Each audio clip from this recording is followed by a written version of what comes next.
Assalamualaikum warahmatullahi wabarakatuh. Shalom, Om Swastiastu, Namo Buddhaya, salam kebajikan, Rahayu, dan selamat malam teman-teman semuanya.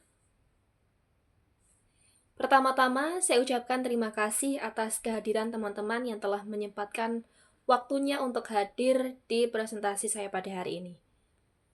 Perkenalkan, nama saya Nabila Nur Majidah dengan NIM 115230024. Sebelum memasuki materi, saya mau tanya dulu nih ke teman-teman sekalian. Ada yang asalnya dari Probolinggo? Bisa mengacungkan tangan? Tidak ada ya? Kalau begitu saya minta untuk perwakilan satu orang dari sisi kanan dan sisi kiri untuk menyebutkan asal daerah kalian. Baik teman-teman, di ruangan ini menjadi bukti bahwa kita hidup di negara Indonesia merupakan negara multikulturalisme yang memiliki keberagaman agama, ras, dan juga termasuk budaya. Budaya juga berbeda-beda setiap daerahnya, termasuk dalam hal pernikahan. Sesuai dengan topik saya, yaitu adat pernikahan ngebrek dari Desa Brangga, Probolinggo. Dan tujuan saya untuk memberikan informasi kepada mahasiswa Ilkom, Ilmu Komunikasi, mata kuliah Public Speaking kelas R tentang adat pernikahan ngebrek dari Desa Brangga, Probolinggo. Saya mengambil topik ini dikarenakan saya mengambil judul ini dikarenakan ayah saya berasal dari Probolinggo asli dan saya juga pernah melihat prosesi tersebut secara langsung. Baik teman-teman, saya akan menjelaskan yang pertama adalah tentang sejarah dan makna kata ngebrek. Baik, jadi untuk sejarah dari ngebrek itu berasal dari kata ngebrek, yaitu brek.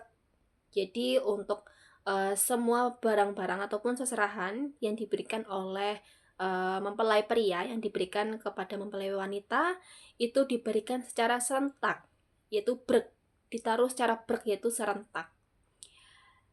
Lalu untuk apa aja sih untuk yang ada di pernikahan ngebrek? Yang pertama adalah sesajen. Sesajen itu ada dari isinya itu ada kelapa, lalu juga ada jajanan pasar, kopi, dan sesajen ini juga sebagai tradisi kental dari Tengger yang merupakan suku dari asal daerah Brangga. Dan sesajen ini juga berisikan makanan dan minuman yang disukai oleh para leluhur. Kalau waktu itu dari pengalaman saya di desa saya, itu ada kopi dan juga ada pisang dan kue kucur karena leluhur di desa tersebut ataupun leluhur di daerah tersebut itu menyukai kopi dan juga dan juga sesajen sebagainya.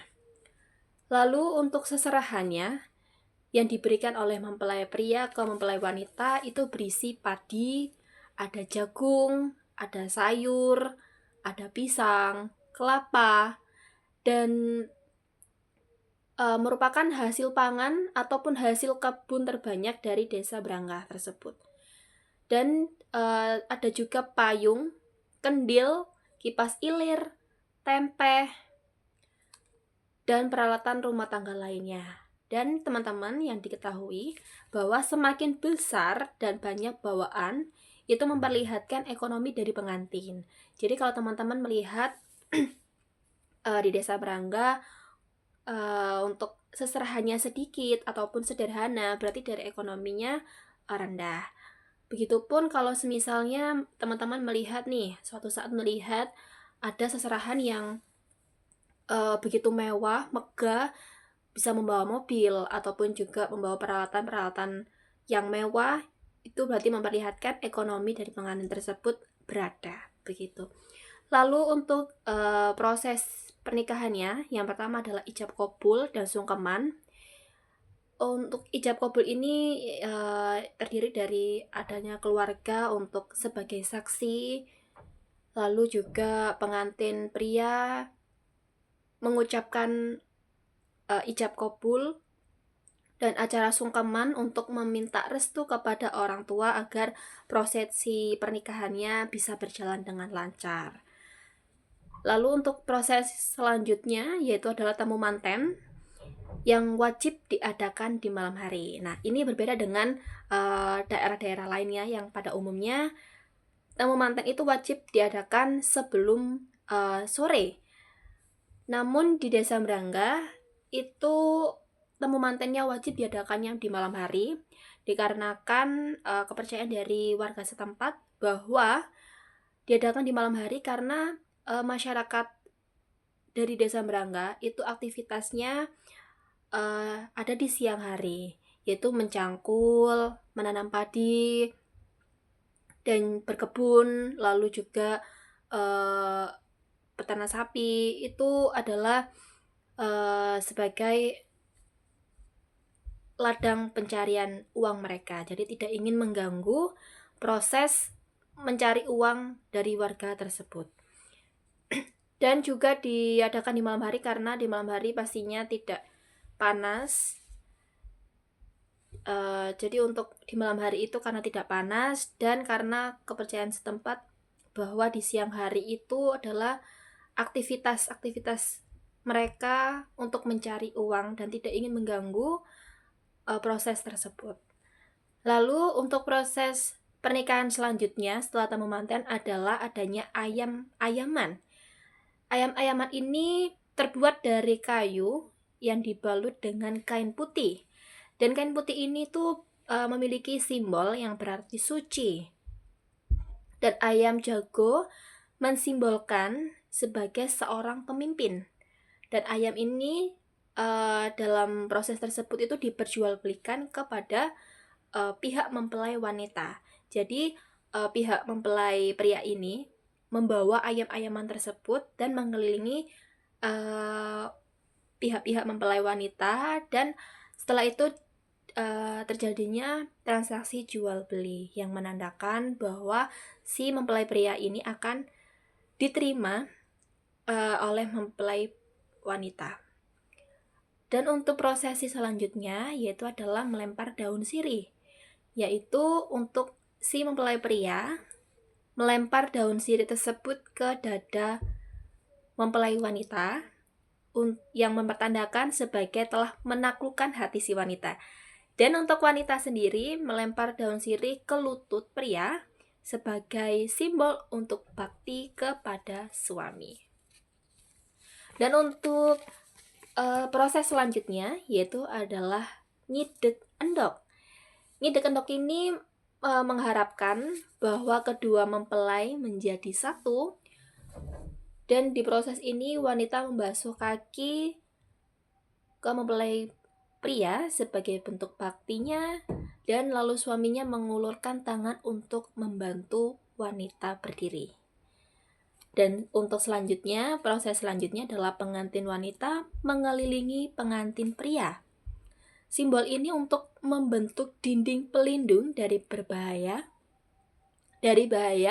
dan menunjukkan pria pusat mempelai wanita. Lalu setelah prosesi tersebut selesai, pengantin menuju ke kuade pernikahan. Dan teman-teman sekalian, dari penjelasan yang saya jelaskan tadi, kita sebagai mahasiswa tidak hanya menjadi pewaris, namun juga sebagai agen perubahan yang memastikan budaya kita tetap lestari di tengah arus globalisasi.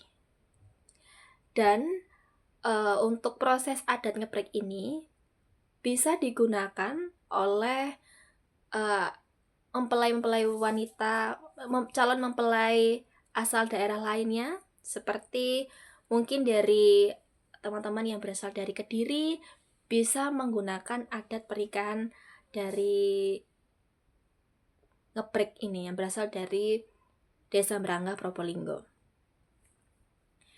Teman-teman sekalian, adat ngeprek bukan hanya sebagai tentang perayaan saja.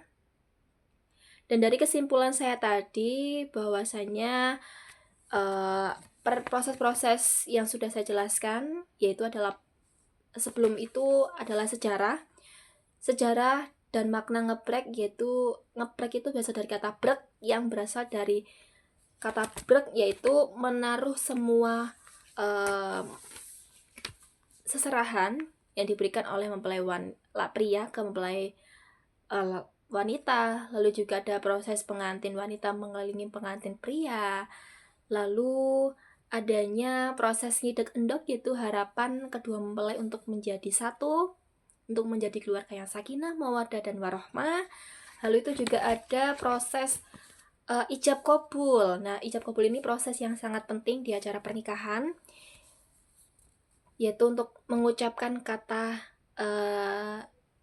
suci, mengucapkan kata janji kepada Tuhan dan juga kepada keluarga. Lalu adanya sungkeman untuk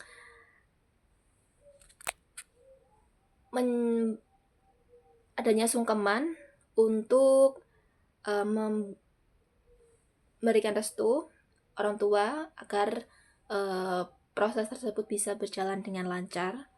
Lalu juga ada temu manten yang diwajibkan diadakan di malam hari. Adanya melempar daun sirih ke dada pria dan juga ke dada wanita dan juga ke lutut pria sebagai simbol baktinya kepada suami. Lalu juga ada prosesi pengantin wanita mengelilingi pengantin pria. Dan teman-teman sekalian, adat ngeprek bukan hanya tentang perayaan pernikahan saja, melainkan budaya warisan yang mengajarkan makna dari sebuah ikatan. Dari proses ngidek endok tentang persatuan dan wujud bakti, adat ngeprek ini mengajarkan kita untuk menghormati tradisi, peran dalam rumah tangga, dan memegang teguh berkomitmen untuk bersatu. Hari ini kita telah belajar bahwa perbedaan bukan kelemahan, namun perbedaan tidak saling untuk memecah belah. Justru adanya perbedaan kita saling menghormati dan menghargai. Sebagaimana simbol kita Bhinneka Tunggal Ika yang berarti berbeda-beda tetapi satu jua. Demikian materi yang saya sampaikan, kurang lebihnya mohon maaf. Semoga bermanfaat. Saya Nabila Nurmajida. Terima kasih.